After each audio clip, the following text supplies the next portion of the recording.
All right, sports fans, how's everybody out there doing? William Martin coming at you one more time here on YouTube with another edition of the 300 Pounds of Sports Knowledge Podcast.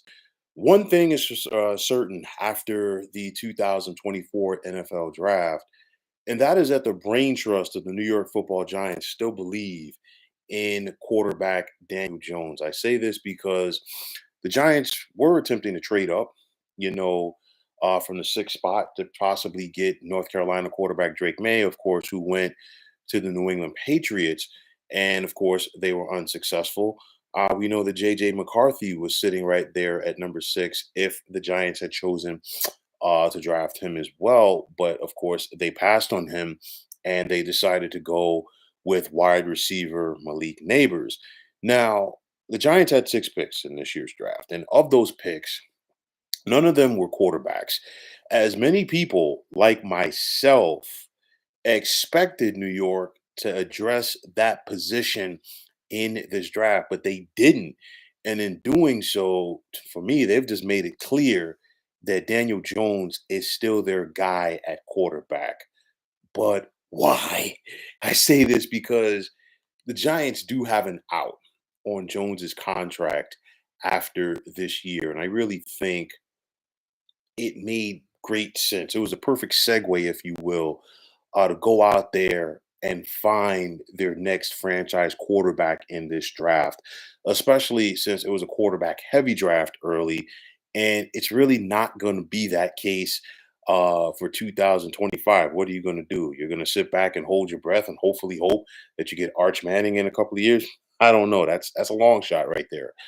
But nonetheless, general manager Joe Schoen and head coach Brian Dayball, I've said this all along. They're not attached at the hip to Daniel Jones because they inherited him as their quarterback. And I think this was their opportunity to find their guy at the most important position on the football field, and they didn't do it. Now, it's nice and it sounds great that the New York Giants went out there and drafted Malik Neighbors. Tremendous upside, a lot of speed, good route runner, you name it. But at the end of the day, when it comes to Neighbors, who's throwing him the football?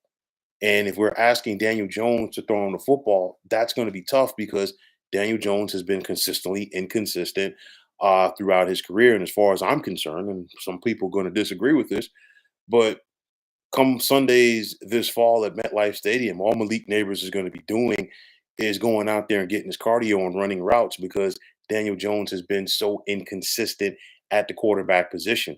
And I say this because we've had 5 years now of Daniel Jones as a Giant starting quarterback.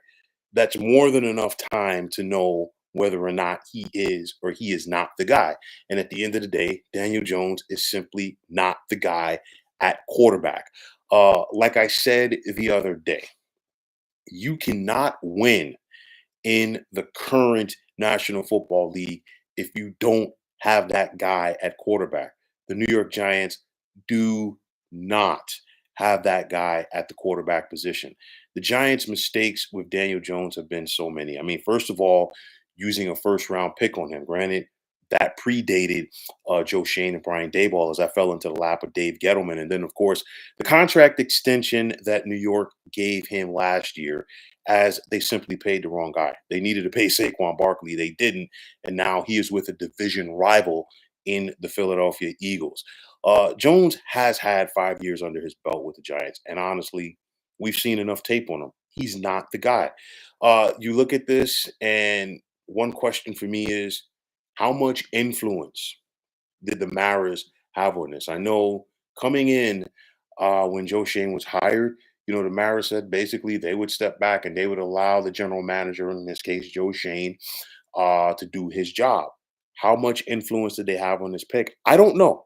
Okay, I'm just speculating out there, but it's one of those where, to me, I just think something doesn't smell right. I know that they had their sights on Drake May in this draft, but I find it hard to believe that that was the only quarterback that the Giants were looking at as far as like a possible guy to go out there and play for them. I think it was a mistake in passing on a quarterback. I get the part that Malik Neighbors was the best player available on their board. I totally understand that part, but at the end of the day, you can have all of the talent at the skill positions that you want. If you don't have that guy at quarterback, it ain't happening. And then not only did the Giants not take a quarterback in round number one, they didn't take a quarterback at all throughout this draft. So we're talking about a scenario where the Giants are going into next season with their quarterback room being Daniel Jones, Drew Lock, and Tommy DeVito. Good luck selling the season ticket holders in the New York and New Jersey area on that one. If you're Giants management to try to say, hey, let's get these Super Bowl parade plans ready, that ain't happening. So for me, what are the Giants' chances in the NFC East next year? I'm not optimistic. And the reason is because again, you got to have that guy at the quarterback position. And for my money, I think the Giants have the worst quarterback in that division. Okay, right now I'm going to put Jaden Daniels ahead of Daniel Jones, in spite of the fact that Daniels has never even played one NFL snap as of yet. Was this the final draft for Joe Shane and Brian Daboll with the Giants? I don't think so. But if the Giants go out there and stink it up, it's not going to look good for head coach and general manager. I will say this: generally, general managers get a longer run at it than head coaches do, and we've seen too much turnover from the Giants at both of those positions in recent years. Brian Daboll is entering his third year as a Giants head coach. You've got to go back to Tom Coughlin, who has not coached the Giants since 2015, to find the last Giants head coach that lasted more than 2 seasons. So that just gives you an idea of what is going wrong uh, and what has gone wrong with this franchise for quite some time. The kid, what is going on? You're saying, I'm glad the Giants drafted a wide receiver, but what's the point if we don't have a quarterback to get the ball in his hands? Hope this doesn't become a wasted pick. SMH. I agree with you totally. I think back to last season, and the Giants drafted Jalen Hyatt. I can't remember if it was round two or round three. Please feel free to fill me in on that one. But nonetheless, Jalen Hyatt had talent, and you saw that talent being displayed during the season. And honestly, Jalen Hyatt didn't have a lot of time with Daniel Jones because, of course, Jones, suffered that ACL injury. But nonetheless, I saw Daniel Jones overthrow and, not connect with Jalen Hyatt too often when Jalen Hyatt was wide open for big time plays. I wasn't optimistic about Jones after that. And I'm not going to be optimistic with him, trying to get the ball to the likes of Jalen Hyatt and Malik Neighbors now when he has been so inconsistent out there. So for me, will I be completely wrong on Danny Dimes? Maybe I will, but I'm not going to sit out there and hold my breath on it and say no because it's not like this is year we Daniel Jones has finished up year one and we're going into year two and you can have optimism about it. At the end of the day, we've seen what Daniel Jones is and what he's not. I know some people are still caught up in the 2022 season that Jones had. But remember, he was in a contract year. Saquon Barkley was in a contract year. Everybody was auditioning for a new head coach and a new general manager. Yes, Daniel Jones had his best season as a pro, but a lot of things were right around him. And it's too many things that you're asking to go right around Daniel Jones in order for him to be successful. That is not the recipe for success. If you're going to go out there and pay a guy like the Giants paid Daniel Jones, then guess what? He's got to be the guy. And Daniel Jones clearly isn't the guy. And like I said before, and I'll say it again, the Giants simply paid the wrong guy. So Malik Neighbors is nice on paper. It's one of those where, hey, the kid has talent, but will that talent, to your point, be wasted in New York?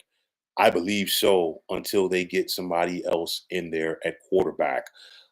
It's one of those. I think the Giants, looking back on it, maybe they were all in on Drake May, but I have a hard time believing that that's the only quarterback that you scouted if you're the Giants and you feel like he was the only guy that could have fit into your system. There's always a fallback option out there, and I don't think the Giants exercised it. But nonetheless, like I said the other day, they rolled the dice And I really do believe that the Giants are going to come up snake eyes. When you had an opportunity, this was your out. This to me is the equivalent of saying, you know what, you're driving your car down the road, and this is the last chance for gas for about the next 50 miles.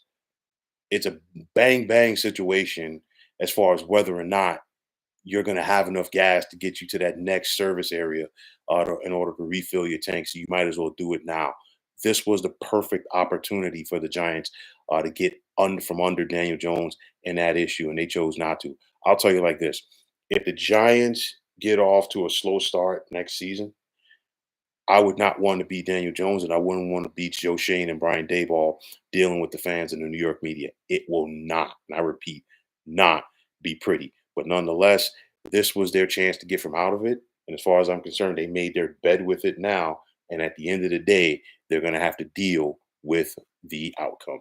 So, folks, that's going to wrap it up. And as always, I want to take this time out to thank all of you for tuning into the 300 Pounds of Sports Knowledge podcast here on YouTube. I want to take this time out to thank all of you fine folks out there for tuning in. And if you haven't already, please feel free to subscribe to this channel. Now, if you're on the X, formerly known as Twitter, please feel free to follow me at 300 Pounds of Sports. And like I always say, if you follow me, it will be my pleasure to follow you right back. There's also the sports discussion group on Facebook at the Sports Depot 365. You can check it out. Drop a line and be a part of one of the better sports debating sites going on social media. The kid, as always, it was a pleasure. Peace to you as well. And for everyone else, this is William Martin signing off once again and saying take care, have a good one. And thanks once again for tuning into the 300 Pounds of Sports Knowledge podcast here on YouTube. Be well, everybody.